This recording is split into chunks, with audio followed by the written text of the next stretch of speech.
welcome to Just to Have podcast, where we discuss science and tools to help you become the healthiest version of yourself.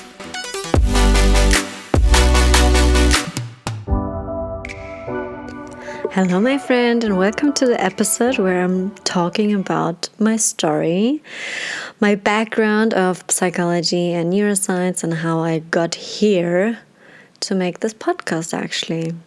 What my mission is, and where all of this started. So my parents are from Ukraine, but I was born and raised in Germany.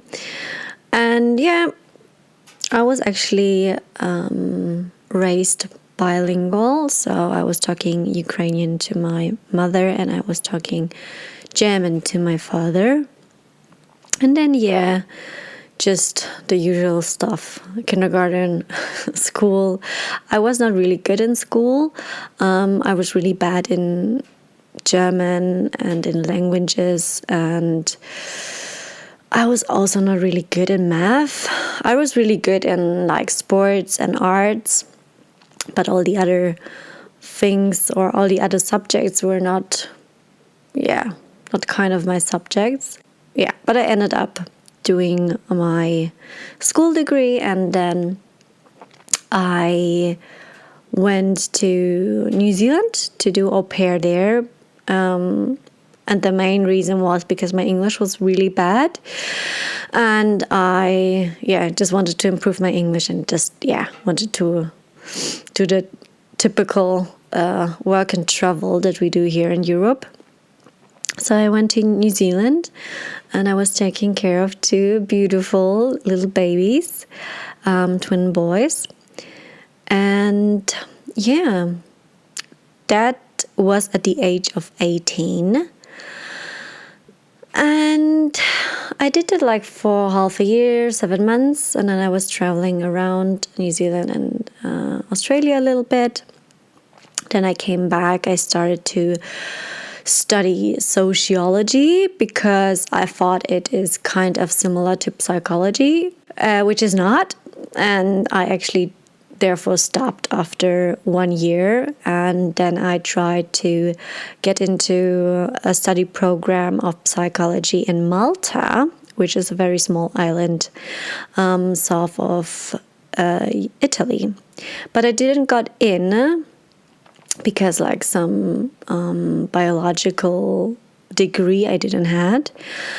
I was really upset, but then I actually shorthand just went very spontaneously. I think I decided within 2 weeks to go to Spain and do au pair there for 6 months to learn Spanish, because I really loved Spanish and I never had it in school.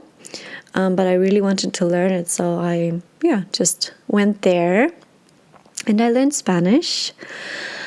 And then I came back and then I started studying psychology in Munich. And within my psychology degree, we had to do an internship. And all my folks and all my peers and the other colleagues and friends that I had from the study program were doing internships in Germany. And the thing in Germany, it's very strict. You're not really allowed to do much. It was an internship, I think, for 3 months minimum. But in Germany, you can't really do anything. If you're in an internship in psychology, you just sit there and take your notes and do observations. And I wanted a bit more, and I fell in love with Chile. Actually, a funny story, because I watched a reality show, a Chilean reality show, which is called Volverías con tu ex. Y me gusta. Perdón, sorry. The Spanish is coming out. And I really liked the people in that reality show, and I kind of thought I want to meet these kind of people. I find them funny, and I just really wanted to go to Chile. So I just applied to any possible job in Chile that had something to do with psychology. And actually, it was quite hard to find an internship because I just got rejections. I was searching, I think, like for 3 months, and I had, I think, 3 weeks left, because then the deadline would expire for the internship, and I would had to make the internship in the next semester or something. So I only had 3 weeks left to actually find something. And I did my best. I just emailed so many people. And eventually I got a place at Alborada School, which is a school in Chile in a place which is like 1 hour away from Santiago, and which is like the main city in Chile. And I was living with a Chilean family, which was really nice, which was just like, I think, 5-minute walk from the school where I was working. And I was working at the school as a school psychologist, and it was really interesting because I think I had like 1 or 2 weeks. The school psychologist, she just told me how things work, and then just go on your own. I mean, she was always there and I could always ask her, but 2 out of 5 days of the week she wasn't even there, so I was the main school psychologist, which was really interesting, and I learned so much in this time. And it also told me that I don't want to be a therapist, because I started to study psychology with the goal to be a therapist, because I really found it interesting to talk with people about their problems and to analyze, just from where all of the problems occur and arise. And I just found it really interesting, and the psychological behavior and everything. And I always thought one day I'm going to be a therapist. And then I had this internship in school psychology because I thought, I know I would never be like a therapist for children, because that would be like, would go too much to my heart. But I thought like, how hard could it be? It's like school psychology, like there won't be any clinical psychology stuff, like hard stuff. Little did I know, this area where I was and where the school was an area where also a lot of families who didn't have a lot of money or were involved in drugs or just really difficult lives, let's say. And all the kids that I was seeing in that school were hit by the parents. A lot of them weren't cared about, weren't looked after. It was really heartbreaking, because a lot of the kids actually didn't really get food. Like, I know one kid, he ate like the inner footing. Do you say that? Like the things that are inside of a mattress, because he was hungry. Stuff like that. And like a 5-year-old cooking actually for him and for his mom, and just violence every day in the household, and just really tough things actually, really tough things. And I really had to learn how to step away, because in the beginning, especially in the first 2-3 weeks, I always took all the problems from the kids with me to the weekend, and just thinking the whole weekend, okay, how can I help these kids? And I realized that if I'm too involved, if I'm too near and too emotional and too involved with the kids, I can't really help. You know what I mean? I'm not sure if that makes sense, but in a psychological view, that does totally make sense. And I also figured out how to step away a little bit and to also, how to say, to permit myself to actually, that it's okay to step away a little bit, that it's okay that I draw a line there a little bit, you know. I mean, obviously I was emotionally involved and everything, but at a certain point, that's the hard thing with kids, I think. Because at a certain point, you can't help them because they can't decide themselves. The kids can't decide themselves. They're really dependent on the parents. And if the parents aren't willing to change anything, then that's really difficult. I also then did like a psychological report for each kid, and I talked to each parent. Well, I didn't talk to each parent actually because not all of them came. But I guess like 70% of the parents came, and you could see which parent is really involved and really loving their kid and really listening and trying to change in a better way. And then there were like parents who just listened obligatorily. Do you say that? I think so.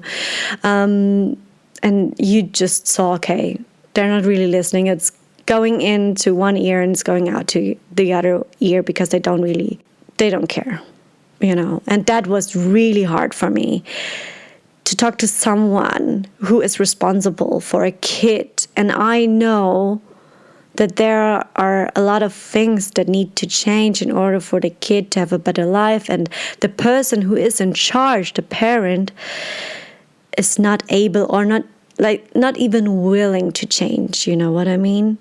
That was really hard for me. That was really, really hard for me. And then, that was all in Spanish, by the way.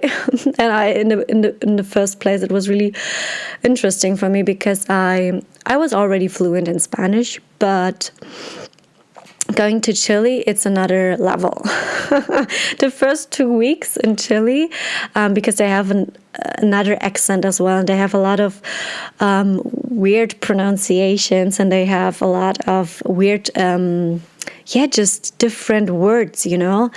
And it's by far the people who talk the fastest. They talk so fast. They talk so fast, really, in the beginning. I think the first 2 weeks I couldn't understand pretty much anything because I was always about to say, can you please repeat a little bit slower?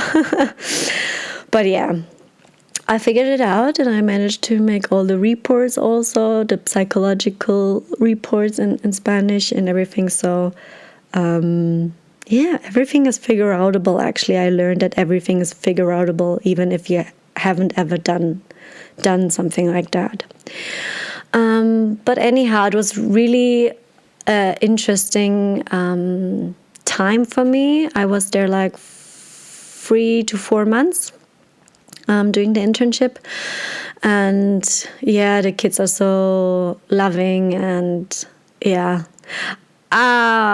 there's so much to talk about this, but I don't want this to be a long episode, actually. So then what I did, I was traveling a bit for South America. And then I finished my psychology degree, and I actually wanted to go psychology master, but I got rejected for all of them. I don't know. I think I applied for 20 master programs, or maybe not so many, like 10 to 20 master programs, and I was rejected by all of them for psychology. And then I was pretty down, and I would say I was in like a little depressive state, because I'm like, what I'm gonna do now? Like all the plan that I had to study the Master of Psychology is gone, gone now, and there is no option for me. And then I looked at other master's degrees, and I thought, okay, if it's not psychology, what would be a nice master program? And then I figured that by far the most interesting part from psychology for me was biopsychology. Biopsychology was all the psychology in the brain, so basically neuroscience. So I looked at studying neuroscience, and there was a master's degree about applied neuroscience in sports and exercise.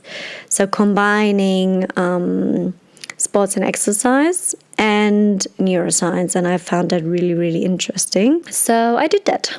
And this was like in Paderborn, which is like in the middle of Germany, a really small town. And I was lovingly calling it Paderboring because it's like a small town, and I found it a bit boring compared to Munich, where I'm from. So yeah, I moved there and I studied neuroscience and sports science. And it was really, really interesting. It was a master's degree that was highly focused on science, or I was learning a lot about the anatomy of the brain, of all the diseases involved from the brain, all the brain structures, how the brain is working, and also how exercise works and how our body generates energy and all of that kind of stuff, which was really, really interesting. And we had also a lot of, as I told you, that it was a really scientific-based study.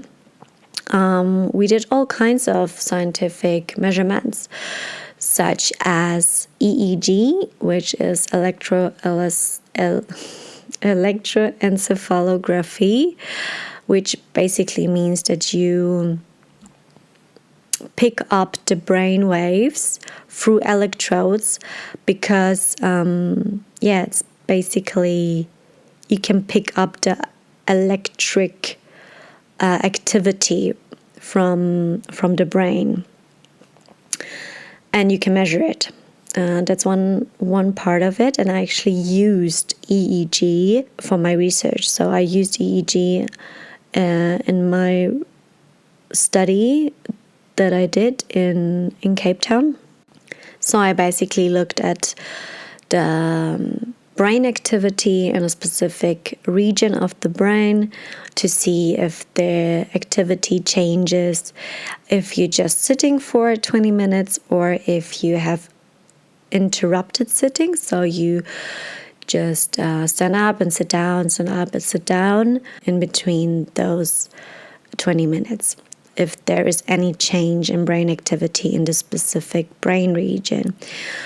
And it was really interesting because I had specific EEG training before I went to Cape Town, so that I could really be a pro in just using this EEG caps, because I was the only one who went to Cape Town, and like there was no one in Cape Town that I could actually ask for advice. So I needed to be a pro and using those caps and all the measurements, because there was a software to that as well. So I was trained, and then I was given 2 EEG caps, which are like mobile caps, and I had to sign something, and it was really I think I never had something so precious in my hand luggage, worth more than 10,000 euro. And I was a bit scared, if I'm honest, when I went to Cape Town, because, yeah, you know, Cape Town is this dangerous city where, yeah, everything gets stolen and stuff. So I was a bit anxious, but thankfully,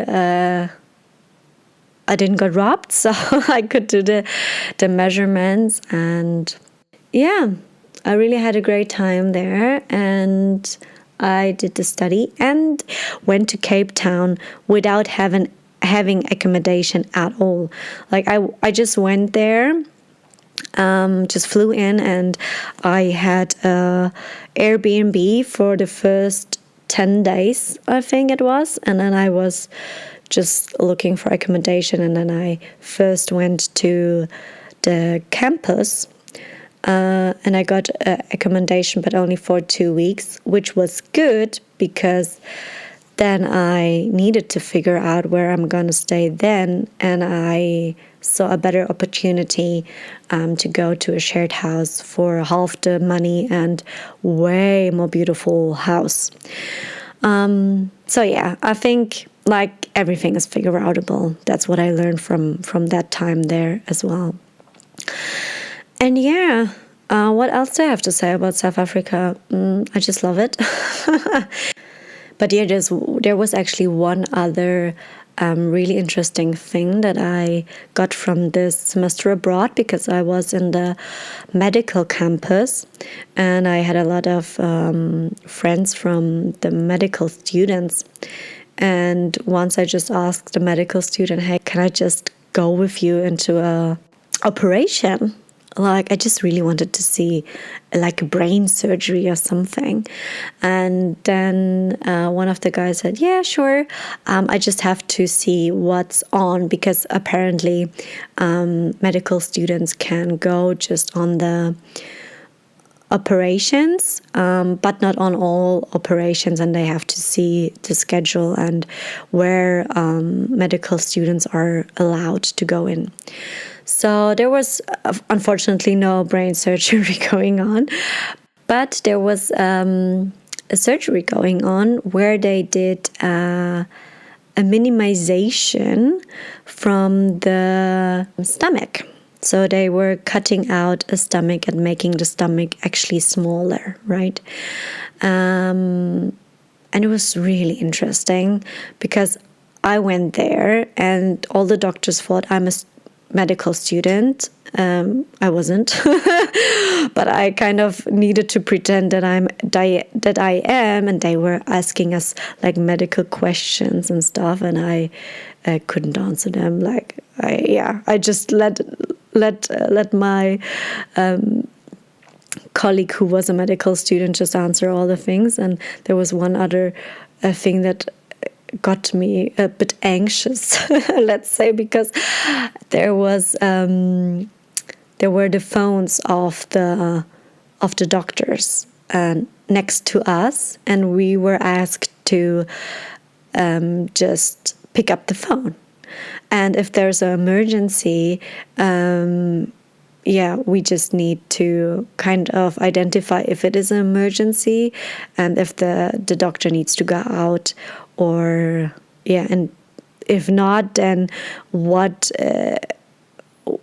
message do we need to give the doctor from that call and that. But anyhow, it was no emergency. The interesting part was that just the doctors are just talking about their daily life, like really like we do with our colleagues at work, which was really interesting, because for them this kind of operation is like so routine that they just can talk about how the traffic was and stuff like that. It was really interesting, and the operation for itself was minimal invasive.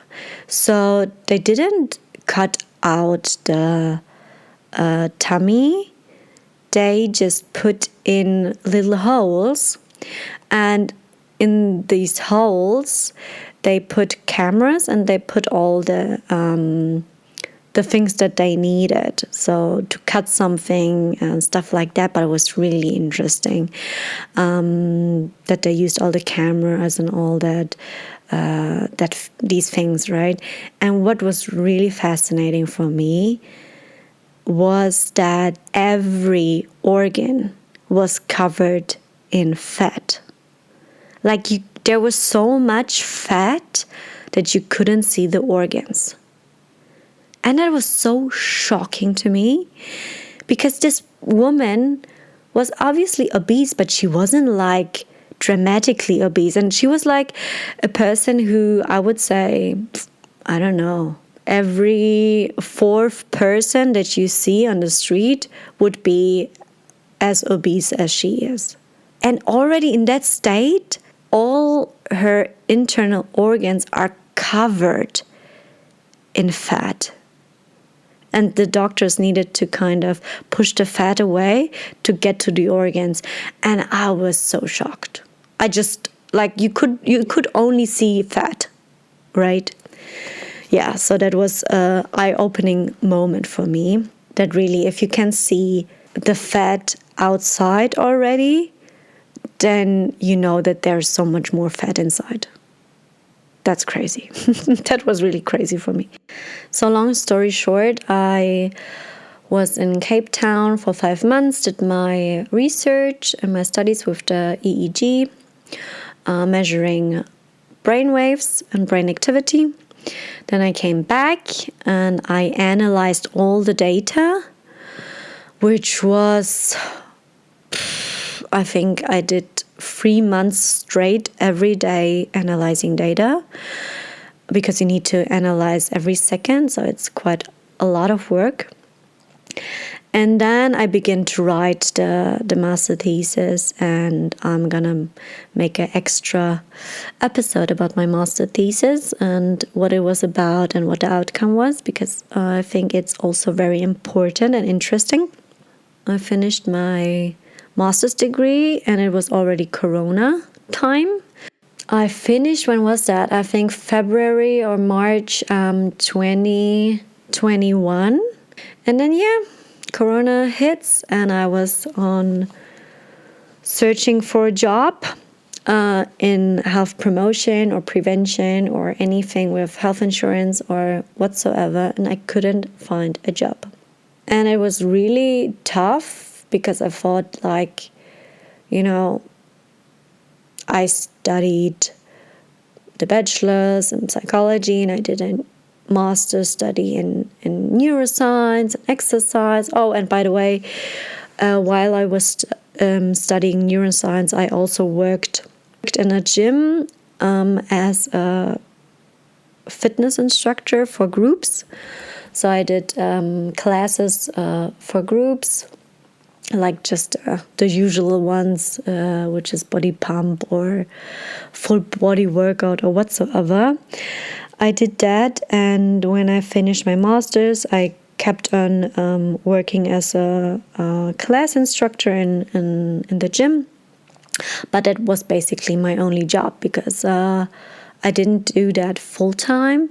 I just did it, I think, like once or twice a week, and I was still searching for like a full-time job, but I couldn't find one. And I really thought, having studied and having a master's degree, and I would, like, all doors would be open for me, work-wise. But no, bullshit. I don't know, like, that's just not true.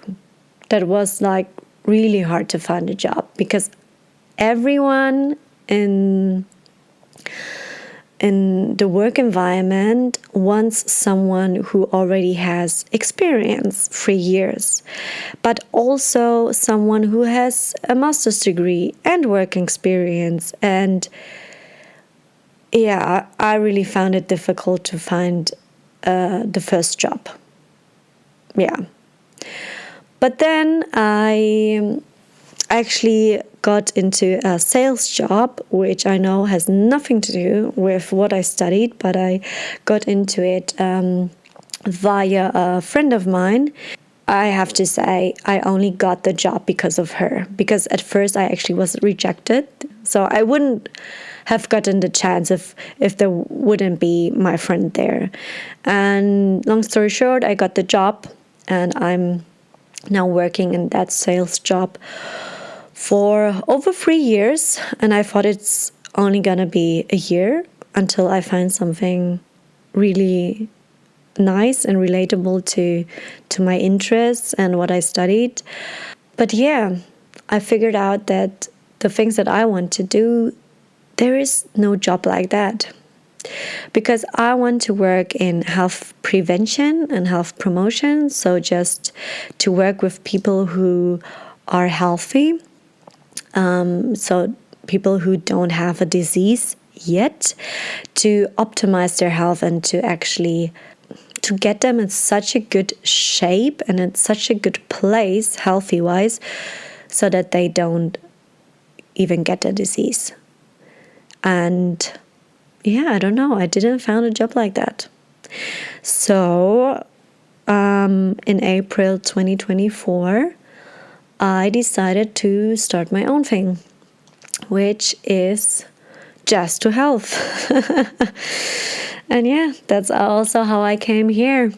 Yeah, I just had one prototype coaching as well with one of my coachees, and she finished her coaching journey with me, and it was 4 months. I actually also talk about the coaching journey of her in another episode. I think it's episode 2 if you want to tune in there. And she got all her health goals. We went through a process, and she also lost 5 kilos in the process. And the main thing that I could actually achieve with her was a perspective shift. That it's not to have a beautiful body and to look good, but the goal is to be healthy. And that is the number one goal, and that everything else comes as a byproduct. And that the internal world, the internal feeling that you have if you're healthy, is so much greater than any outer result you will ever achieve. So this is my mission for my life, I think.